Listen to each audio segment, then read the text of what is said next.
যে ভাই, তুমি ছোটবেলা থেকে একটা কথা শুনে আসতেছ, ভালো করে পড়ো তাহলে জীবনে সফল হবে। কিন্তু তোমার কাছে একটা প্রশ্ন করি, এই ভালো করে পড়ার মানেটা আসলে কি? 10টা প্রশ্নের উত্তর মুখস্থ করা নাকি 10টা প্রশ্নের উত্তর গিলে ফেলা?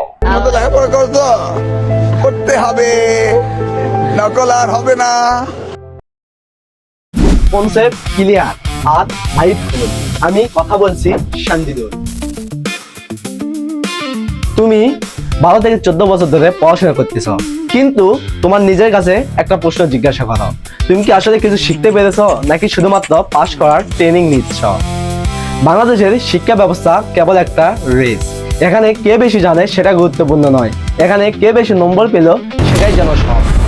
বাংলাদেশের শিক্ষা ব্যবস্থায় A+ মানে হিরো আর ফেল মানে জিরো, যেন লাইফটা একটা মার্কশিট। একটা ছেলে ফিজিক্সে A+ পেল, কিন্তু একটা বাল্ব কিভাবে জ্বালাতে হয় সে জানে না। দুইটি বিন্দু আধানের আকর্ষণ বা বিকর্ষণ বল, আধান দুটির গুণফলের সমানুপাতিক। একটা মেয়ে বায়োলজিতে টপ করলো, কিন্তু তার নিজের শরীরের বেসিক ফাংশন এক্সপ্লেন করতে পারে না। অন্যদিকে একটা স্টুডেন্ট যে কিনা ইংরেজিতে টপ করলো, সে 2 মিনিট ইংরেজিতে কথা বলতে হয়ে যায় নার্ভাস। এটা কি শিক্ষা নাকি মুখস্থ করে পাস করার game? In the Bangladesh, there are 6 seasons in the year: the summer, the rains, the autumns, the harvest, the winter. আমাদের স্কুলে কি শেখানো হয় জানো? এইটা দেখাও, এটা এক্সামে আসবে, এইটা বড় গুরুত্বপূর্ণ, কিন্তু কেউ শেখায় না এটা কেন গুরুত্বপূর্ণ, এটা আমাদের জীবনের কোথায় কাজে লাগবে।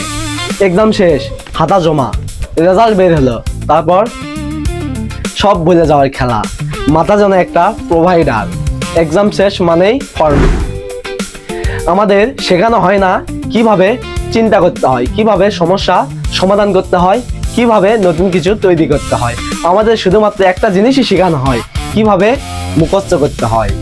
টিচার বলে গাইড পড়ো, স্টুডেন্ট বলে সাজেশন দাও, কোচিং বলে কমন পড়াও, সবাই খুঁজতেছে শর্টকাট। একটা বাচ্চা ছোটবেলায় কতটা ক্রিয়েটিভ থাকে জানো? সে আঁকে, গান গায়, প্রশ্ন করে, কিন্তু ধীরে ধীরে এই সিস্টেম তাকে বানায় সাইলেন্ট, চাপা, মুখস্থ করার মেশিন। ইস, এই কথা এতবার বলছি এটা এইভাবে না, এইভাবে লিখতে হয়।